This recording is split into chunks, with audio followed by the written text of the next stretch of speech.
Hey there guys, gals, and non-binary pals, GM Potter here. Welcome to my channel where I review books and bookish things, and it is October, therefore it is spooky season, so I thought we would talk about my favorite horror novels. Let's get into it.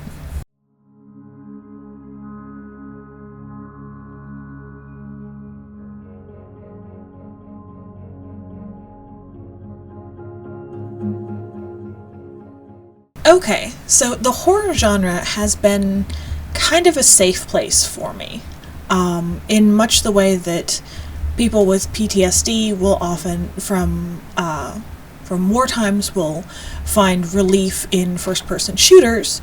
I find relief from my PTSD in the horror genre, that being books, movies, comics, games, that sort of thing. I like the horror genre. I like being able to experience these feelings of fear and helplessness in a safe space and being able to actually unpack them and take them out and look at them and figure out what's going on in my brain. So, I love horror books, I love spooky books. These are my top 3 favorite horror novels. I have to say, for horror novels, there's just a special place for horror novels that they do something that movies just can't. So, coming in at number 3, we have My Best Friend's Exorcism by Grady Hendrix. And this book is, as you can tell by the cover, it's not actually this worn, that's just how it's designed to look.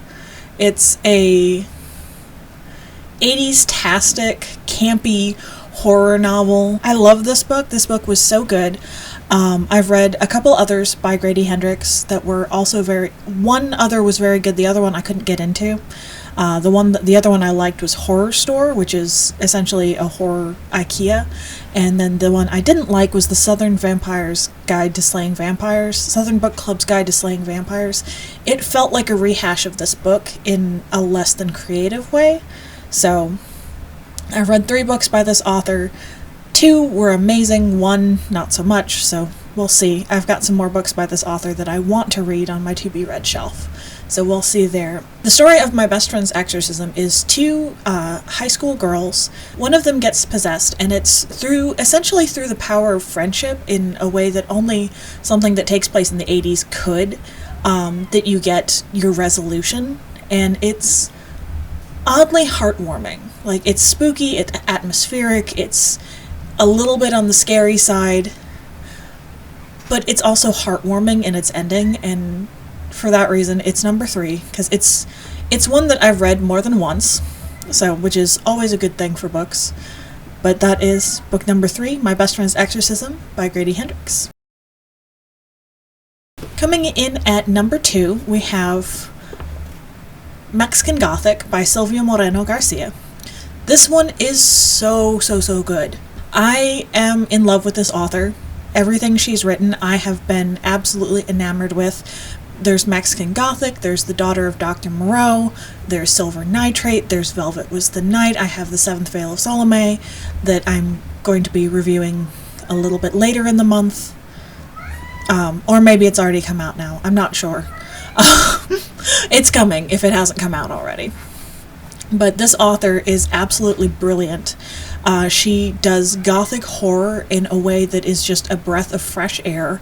It's Gothic, it's atmospheric, but without being stuffy. The way so many people try to write Gothic horror now is they're trying to lean on the traditions of Gothic horror in the past, that they're trying to lean on Gothic horror novels like Frankenstein, like Dracula, that they're trying to lean on the greats that came before them instead of creating something new. And this one creates something new. This book takes place in Mexico City in the 1950s. She's sent to live there to give up her decadent big city ways. It takes place outside of Mexico City in the 1950s. She's sent away from Mexico City to give up her big city money-spending ways, and darkness ensues in this beautiful atmospheric kind of novel. I can't talk about this one too much without getting into spoilers, unfortunately, because the way that the author writes, everything is a spoiler for something. which is fantastic because it's part thriller, part horror, part gothic, and almost a love story in a way, in kind of a creepy, weird way. It's almost a love story too. So Mexican Gothic is one of my favorite books that I've read. It's number 2 on horror novels. Okay, so number 1 shouldn't be that big of a surprise if you've been watching my channel, if you've heard me talk about horror novels, if you've heard me talk about what got me into horror novels, and that is Carrie by Stephen King. This book is the book that started his career. It's actually one of his least favorite novels that he's written. If you've only seen the movie, or the movies, there's several now, you are in for a treat in reading the book, because the movies never do it justice. They never capture the helplessness and the hopelessness and the feeling of not being enough and being bullied and belittled by everyone around you. The hopelessness, the walls closing in feeling that this book has, it's claustrophobic in a way that is entirely societal. This was one of the first horror novels I ever read. I think I read The Shining first, and then I read Carrie. Or maybe I read Carrie and then The Shining. I read them very close together in high school. And this one, I always joke that this book is Matilda for grown-ups, but it kind of is. It's almost as if Matilda never discovered her powers on her own, and Miss Honey never helped rescue her, and so now she's gotta rescue herself in a way. This book, the ending is so good. It's so much better than the Sissy Spacek version. I haven't seen the Chloe Grace Moretz version. There was a version that was for TV on like the Sci-Fi Channel that was probably the closest adaptation that I've seen, but it wasn't very good either. It's not a long book. I don't know why they can't just read the book and go with the book, because it's not long. It's really short. It's a quick read. It's a very interesting narrative device because it's a series of newspaper clippings and interviews along with the actual novel narrative. So you have your standard novel narrative, and then you have newspaper clippings, and you have interviews and excerpts from books interviewing the characters that were involved. And this book just has it all. It just has it all.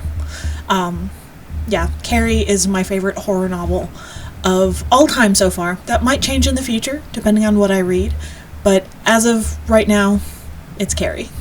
Do you have a favorite horror novel? Do you like horror novels? I would love to hear what you're reading for spooky season.